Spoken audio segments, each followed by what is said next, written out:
and Coulter, and in New York, Cathy, who is publisher of Catalina magazine. It is great to have two smart women on this show.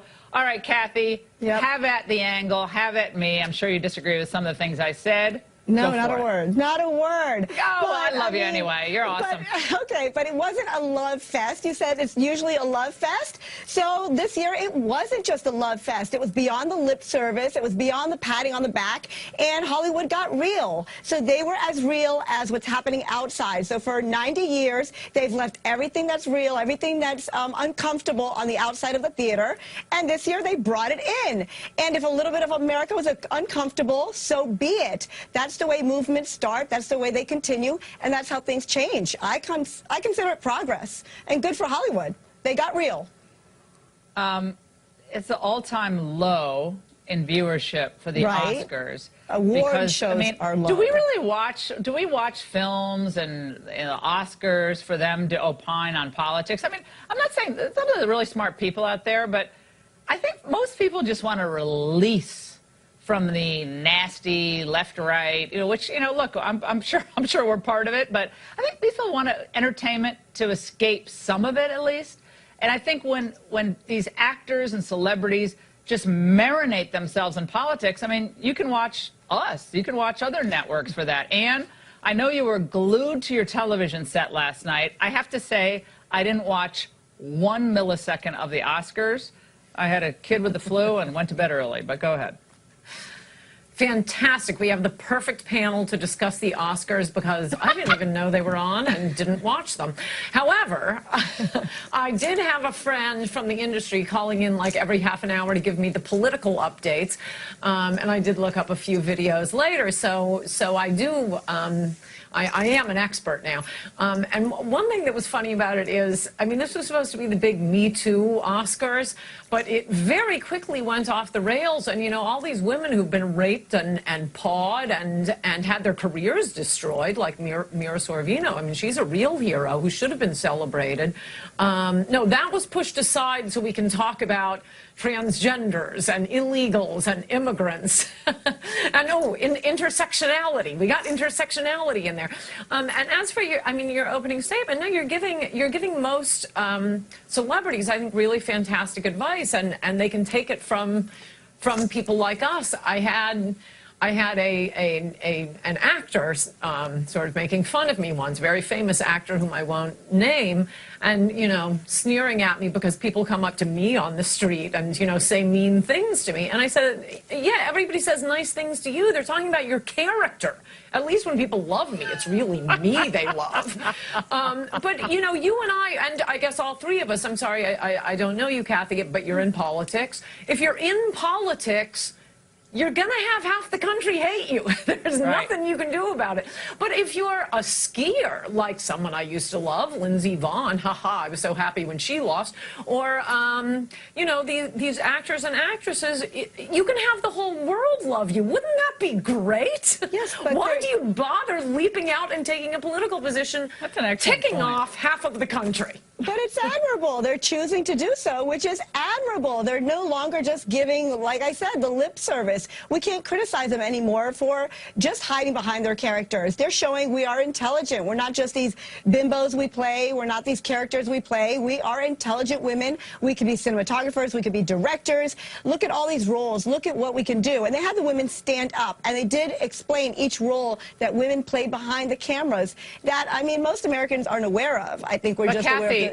Cathy, do you think most Americans care about the gender or the race or the ethnicity of the cinematographer? Don't they just care about whoever makes it and whoever's great at it? That's that's awesome. the beauty of it. Aren't we supposed to not care about gender? And I'm really confused because I thought we were supposed to get away from gender, race, and sexual. Everyone's the same. Now everybody's not the same. No, and we have to bean count in every profession. And heaven forbid you're a white male and you're a cinematographer because you must have totally screwed someone over to get your job. I'm sorry to be harsh there, but I think if you're a white male in Hollywood, you probably have a target on your back, given the atmosphere out there, which I think sometimes doesn't give due process to people. Poor Ryan Seacrest. I mean, I don't even know Ryan Seacrest, but he was like the persona non grata last night after he was cleared, as far as I can tell, of any wrongdoing in any case. But now nobody will go up to him like he's a leper?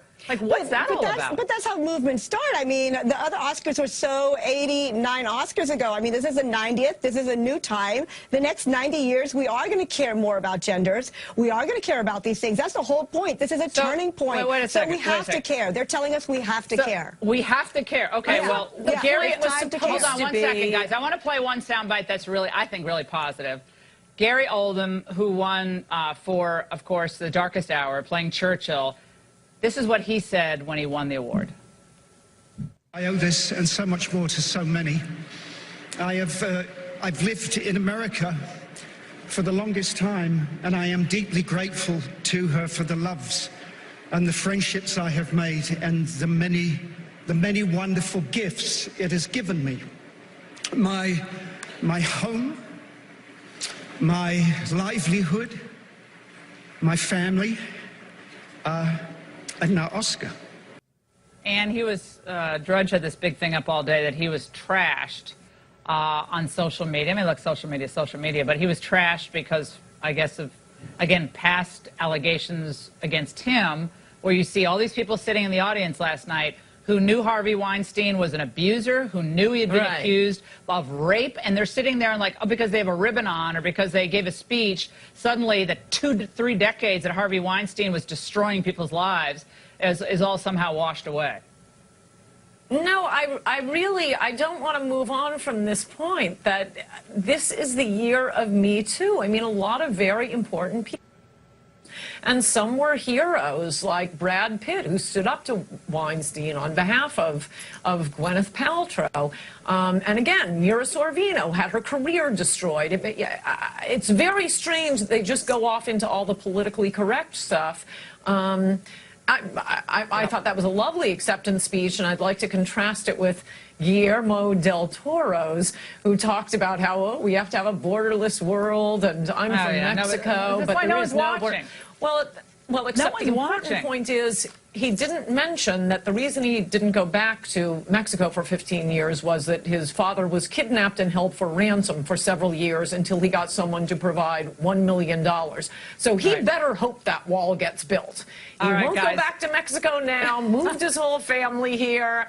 Maybe truth in advertising. And I just want to say quickly about what Catherine said. No, they are not showing their intelligence. They are showing they are bimbos. All right. Both of you are smart women, very accomplished in your own right, and we really appreciate your joining us tonight. So, 4 hours of my life gone forever.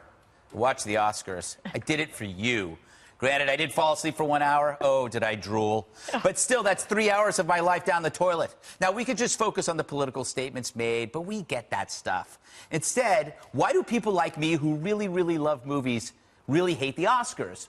I grew up with the 1970s Saturday matinees where you arrived in the morning and you left when it's dark.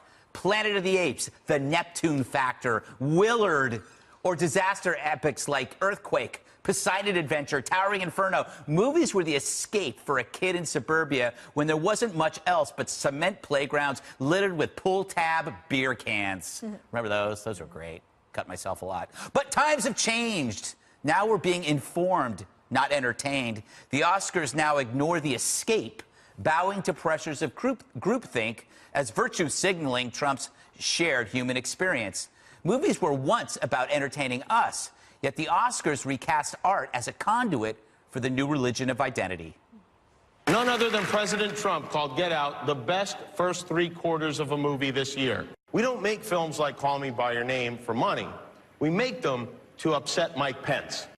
That chose with hate. He don't control our fate because God is great. And like everyone in this room and everyone watching at home, we are dreamers. To all the dreamers out there, we stand with you.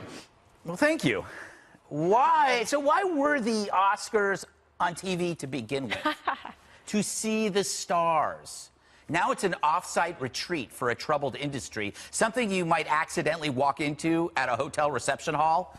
And so the stars don't realize how bad they look when they try to talk to America by crashing a nearby theater.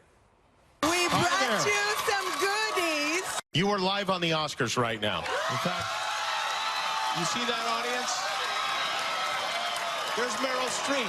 Who would like a hot Does anyone want a hot dog? All right, let's fire. Do not aim the hot dogs at the vegetarians. Oh, there you go. Ansel, go ahead, fire that thing into the crowd. This is a lot of fun. In the Oscars, we can eat and dance and scream. Please welcome Tiffany Haddish and Maya Rudolph. Oh, your beard smells delicious. Oh, we brought you some goodies, you peasants. They're so much better than you are. So as the Oscars try to explain why movies matter, you end up hating everything about movies. And that's not fair to the movies. In short, if you hate the Oscars, it's because you love movies. That's something Hollywood might address, but they won't.